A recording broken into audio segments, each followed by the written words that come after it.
블레셋 사람이 다시 이스라엘을 치거늘 다윗이 그의 부하들과 함께 내려가서 블레셋 사람과 싸우더니 다윗이 피곤하매 거인족의 아들 중에 무게가 300세겔 되는 놋창을 들고 세 칼을 찬 이스비브노비 다윗을 죽이려 하므로 스루야의 아들 아비새가 다윗을 도와 그 블레셋 사람을 쳐 죽이니 그때 다윗의 추종자들이 그에게 맹세하여 이르되 왕은 다시 우리와 함께 전장에 나가지 마옵소서 이스라엘의 등불이 꺼지지 말게 하옵소서 하니라.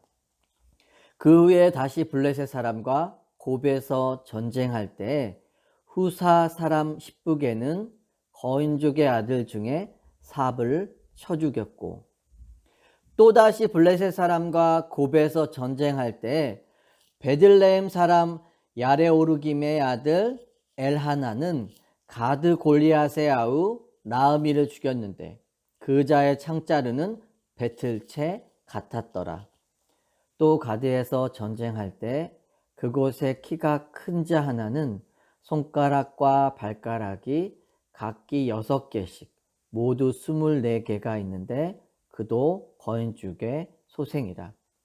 그가 이스라엘 사람을 능욕함으로 다윗의 형 삼마의 아들 요나단이 그를 죽이니라. 이 네 사람 가드의 거인족의 소생이 다윗의 손과 그의 부하들의 손에 다 넘겨졌더라. 아멘. 사무엘하 21장은 부록입니다. 성경학자들은 21장의 내용이 사무엘하 8장에서 9장 정도의 시기로 추정하고 있죠. 그러니까 다윗 통치 초기에 일어난 사건으로 보여집니다. 그런데 다윗 왕국 이야기를 마무리하며 왜 저자는 지나왔던 사건을 새롭게 보여주고 있을까요? 하나님과의 언약의 관계 안에서 주어지는 은혜를 한 번 더 보여주고 싶었던 것입니다. 오늘 말씀에는 4명의 거인이 계속해서 등장하고 있습니다. 우리는 이 거인들의 모습을 통해 스스로 왕이 되고자 하는 인간의 제약된 모습을 보게 되죠. 본문에서 말하는 거인이란 단어는 성경에서 세상의 왕들을 가리킬 때 사용되는 단어입니다. 여러분, 세상은 어떻게 해서든지 자신이 왕의 자리에 오르려고 하죠.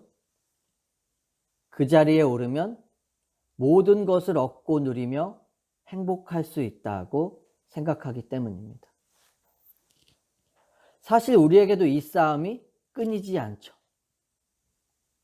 그래서 성경은 하나님만 의존해야 하는 우리가 세상의 그 무언가를 더 의존하고 사랑할 때 그것을 가리켜 음행이다라고 이야기합니다.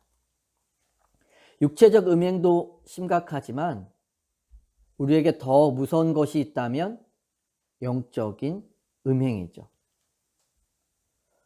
왜냐하면 자신을 감추며 속일 수 있기 때문입니다. 그것이 우리가 부지런히 말씀의 거울 앞에 서야 하는 이유죠. 그래야만 자신의 마음과 삶을 제대로 들여다볼 수 있는 것입니다. 거인들은 교만한 마음으로 왕의 자리에 오르려 하지만 계속된 하나님의 심판을 받게 됩니다. 하지만 이와는 대조적으로 풍전등화와 같은 상황 속에서도 견고하게 세워져 가는 다윗 왕국이 있습니다.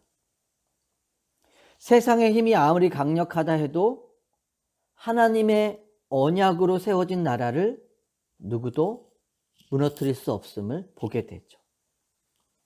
왜냐하면 하나님이 변함없이 붙들고 계시기 때문입니다. 15절 말씀을 보시면 블레셋 사람이 다시 이스라엘을 치거늘 다윗이 그의 부하들과 함께 내려가서 블레셋 사람과 싸우더니 다윗이 피곤하매. 저자는 블레셋 사람이 다시 이스라엘을 치러 왔다라고 이야기합니다. 이제는 끝날 것 같은데 블레셋과의 전투가 그치지 않았던 것이죠. 이 블레셋과의 전쟁은 성도의 삶에 끊임없이 일어나는 영적인 전쟁을 상징하기도 합니다. 우리가 골리앗과의 싸움에서 승리했다고 해서 모든 것이 끝난 것이 아니죠. 우리를 넘어뜨리려는 계속되는 영적 공격이 있는 것입니다.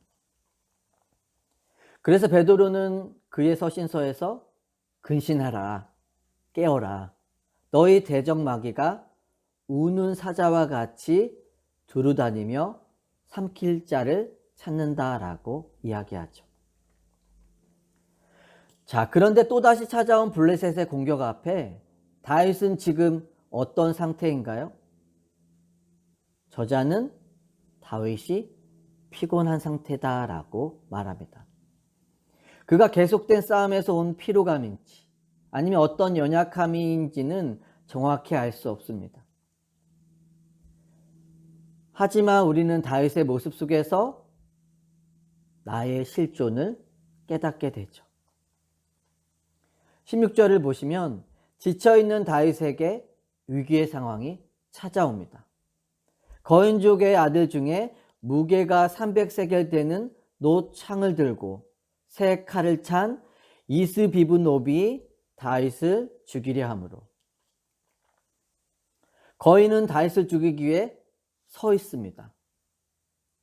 그런데 맞서 싸워야 하는 다윗은 골리앗 때와는 다른 지치고 연약한 모습으로 서 있죠. 무엇을 보여주고 있는 것일까요? 내 힘만으로는 세상의 골리앗 앞에 설 수 없다는 것을 보여주고 있는 것입니다. 다윗은 위기의 상황 가운데 군대 장관이었던 아비새로 말미암아 생명을 구하게 됩니다. 내가 할 수 없는 그때 다른 사람을 통해 하나님의 은혜가 임한 것이죠. 이 일을 계기로 다윗과 함께하는 자들이 왕은 다시는 전쟁에 나가지 말라고 당부합니다. 당신은 이스라엘의 등불이니 꺼지면 안 된다라고 말하죠. 여기서 등불이 꺼진다는 것은 사람의 죽음을 의미합니다. 그러니까 다윗의 죽음을 하나님과의 언약 공동체인 이스라엘이 꺼지는 것 같은 것으로 바라보고 있는 것이죠. 역대하 21장 7절에 보면 다윗에 대해 이렇게 말합니다. 여호와께서 다윗의 집을 멸하기를 즐겨하지 아니하셨음은 이전에 다윗과 더불어 언약을 세우시고 또 다윗과 그의 자손에게 항상 등불을 주겠다고 말씀하심이더라. 저자는 다윗 왕궁의 스토리를 마무리하며 다윗의 나라가 하나님의 언약 위에 세워진 나라임을 강조하고 있습니다. 하나님이 택하신 백성들과 언약을 맺으시며 그것을 어떻게 이루어 나가시는지 다윗의 왕궁을 통해 분명하게 보여주시는 겁니다. 여러분, 다윗과 언약을 맺으시고 하나님의 신실하심으로 지켜가신 하나님은 우리와도 언약을 맺으셨습니다. 우리는 매일의 삶에서 나의 노력과 선함으로는 그 언약을 지킬 수 없는 자라는 것을 깨닫는 자리에 있을 뿐이죠. 하나님의 신실하심으로 인해 은혜 가운데 약속이 지켜지고 있고 성취가 될 것입니다. 그것을 위해 우리에게 가장 확실한 증거를 하나 주셨죠. 그 증거가 무엇인가요? 나와의 약속을 이루시기 위해 예수 그리스도를 내어주신 사건입니다. 우리를 둘러싼 세상이 아무리 강력하다 할지라도 또 나를 넘어뜨리려는 마귀의 공격이 끊임없이 찾아온다 해도 우리는 무너지지 않습니다. 우리에게도 다윗과 같은 약점이 있고 버거운 현실이 있지만 전능하신 하나님이 함께 해주실 것입니다. 상한 갈대를 꺾지 아니하시며 꺼져가는 등불을 끄지 않는 은혜로 오늘도 새 힘을 주실 줄 믿습니다. 자, 다윗이 위기 가운데 아비새의 도움으로 거인을 물리쳤지만 공격은 계속됩니다.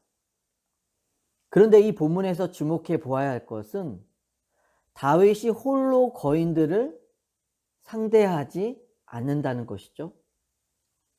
그를 대신하여 우리에게는 익숙하지 않은 무명의 하나님 백성들이 거인을 물리치는 자로 등장하고 있습니다. 우리가 사무엘상에서 보았던 장면과 달라진 것이 있지 않나요? 사무엘상 17장 9절에 보면 골리앗의 등장 앞에 사울왕과 모든 백성들이 두려움에 떨었습니다. 골리앗은 1대1 싸움을 걸며 이렇게 이야기하죠. 그가 나와 싸워서 나를 죽이면 우리가 너희의 종이 되겠고, 만일 내가 이겨 그를 죽이면 너희가 우리의 종이 되어 우리를 섬길 것이니라. 자신이 이길 수밖에 없다는 100%의 확신을 가지고 선 것이죠. 그때 다윗이 그 앞에 서서 하나님의 살아계심을 드러냅니다. 그런데 이제는 다윗 혼자 하나님을 드러내고 있는 것이 아니죠. 이스라엘 백성들이 함께 모여 하나님의 나라를 드러내는 자리에 서 있습니다. 우리가 예수를 믿는 믿음 안에서 함께 싸워야 하며 하나님의 나라를 같이 드러내는 것입니다. 그 일이 절대로 실패하지 않는 것은 언제나 우리와 함께 하시는 하나님이 계시기 때문이죠. 하나님께 헤세드를 다하는 다윗에게 헤세드를 다하는 용사들이 있었습니다. 그러나 다윗의 용사들이 거인을 이길 수 있었던 것은 그들의 능력과 탁월함 때문이 아니었죠. 하나님께서 다윗을 위해 개입하셨고 다윗의 삶에 헤세드를 베푸셨기 때문입니다. 여러분, 하나님의 약속이 있는 곳에는 반드시 은혜가 부어지게 되어 있습니다. 우리가 나를 향한 하나님의 약속을 믿고 때를 기다릴 수 있기를 소망합니다. 내 믿음과 구원도 하나님이 시작하신 일이니 하나님이 이루실 것에 대한 믿음을 가지고 나아가는 것입니다. 우리도 거대한 세상 앞에 때로 다윗과 같이 지친 모습으로 서 있음을 보게 됩니다. 삶에 끊임없이 어려움과 영적 공격이 찾아오지만 그것이 우리를 절망과 낙심의 자리로 내몰지 않을 것을 믿게 됩니다. 우리의 생각으로는 어려움의 끝을 알 수 없을 것 같지만 하나님의 때를 믿고 기다리는 자에게 반드시 힘 주시고 피할 길을 주실 줄 믿습니다. 이 땅 가운데 하나님의 나라를 세워감에 있어서 우리가 홀로 힘쓰고 애쓰는 자들이 아니라 서로 돌아보며 함께 나아갈 수 있었으면 좋겠습니다.